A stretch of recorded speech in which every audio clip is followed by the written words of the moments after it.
ரீசெண்டாக ஒரு வினோதமான கேஸ் பார்த்தேன். திருச்சியிலேருந்து ஒரு கேஸ் வந்தது. ஹஸ்பண்டை ஒய்ஃப் மேலே டிவோர்ஸ் கேட்டிருக்காரு திருச்சியில்.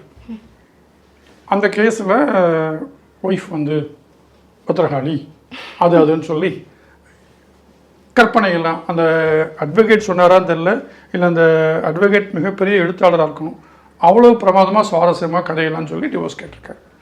இது பெண்டிங்காக இருக்கும்போதே ஒய்ஃப் சென்னையில் ஒரு கேஸ் போடுறாங்க.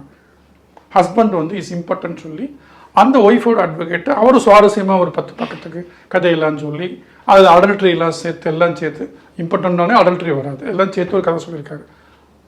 ஹஸ்பண்ட் கேட்டது டிவோர்ஸு திருச்சியில், ஒய்ஃப் கேட்டது டிவோர்ஸ் மெட்ராஸில். 2 பேரும் டிவோர்ஸ் கேட்டிருக்காங்க.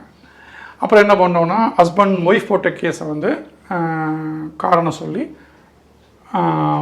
ஹஸ்பண்ட் போட்ட கேஸையும் ஒய்ஃப் போட்டையும் ஒரே ஊருக்கு மாற்றி 2 கேஸையும் ஒரே ஊரில் கொண்டு வந்து 2 பேரையும் உட்கார வச்சு பேசி, அப்பா நீயும் டிவோர்ஸ் தான் கேட்குற, அவங்களும் டிவோர்ஸ் தான் கேட்குறேன், எதுக்கு சண்டை போடுறதுக்குன்னு சொல்லி சமாதானப்படுத்தி 2 பேருடைய அலிகேஷனை விட்ரா பண்ணி மியூச்சுவல் கன்சர்னில் டிவோர்ஸ் வாங்கி கொடுத்து 2 பேரும் மேரேஜ் பண்ணி சந்தோஷமாக இருக்காங்க. இந்த மாதிரி சுவாரஸ்யமான சம்பவங்கள் உண்டு.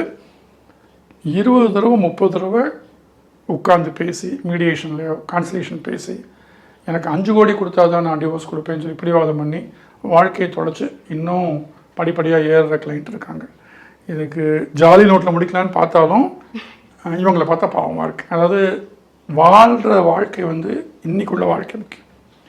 இன்றைக்குள்ள வாழ்க்கையையும் இளமையையும் யூத்தையும் பணத்தையும் இந்த வழக்கிலையும் ஹஸ்பண்டையோ ஒய்ஃபையோ பழிவாங்கலையும் செலவு பண்ணிவிட்டு 10 வருஷம் கழித்து திரும்பி பார்த்தா வாழ்கிறதுக்கு வாழ்க்கை இருக்காது.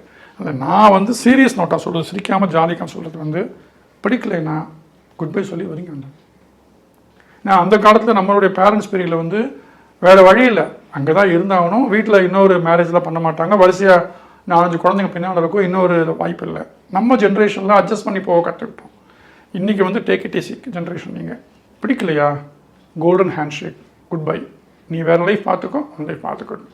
அதை விட்டுட்டு நான் அவரை பழி வாங்குறேன், நான் ஒழுங்காக வாழலாம், அவர் எப்படி வாழ்ந்துடலான்னு பார்த்தலாம், நான் ஒழுங்காக வாங்கலாம், அவன் மட்டும் வாழலாமான்னு மாறி மாறி வக்கீல் ஆஃபீஸுக்கும் கோர்ட்டுக்கு போய் படிப்படியாக ஏறி பணத்தையும் செலவு பண்ணி குழந்தையும் தேவையில்லாமல் அனாதையாக்கி அந்த குழந்தைக்கு ஒரு அடையாளமே இல்லாமல் போய் கோர்ட்டில் அலையிறத விட குட் பை சொல்லிவிட்டு அடுத்த லைஃப்பை பார்க்குறது புச்சாலத்தனம்.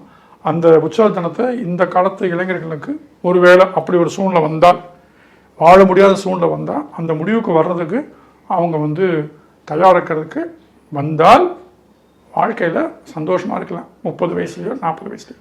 50 வயசில் டிவோர்ஸ் வாங்கிட்டு அப்புறம் வாழ்க்கையில் என்ன பாக்கி?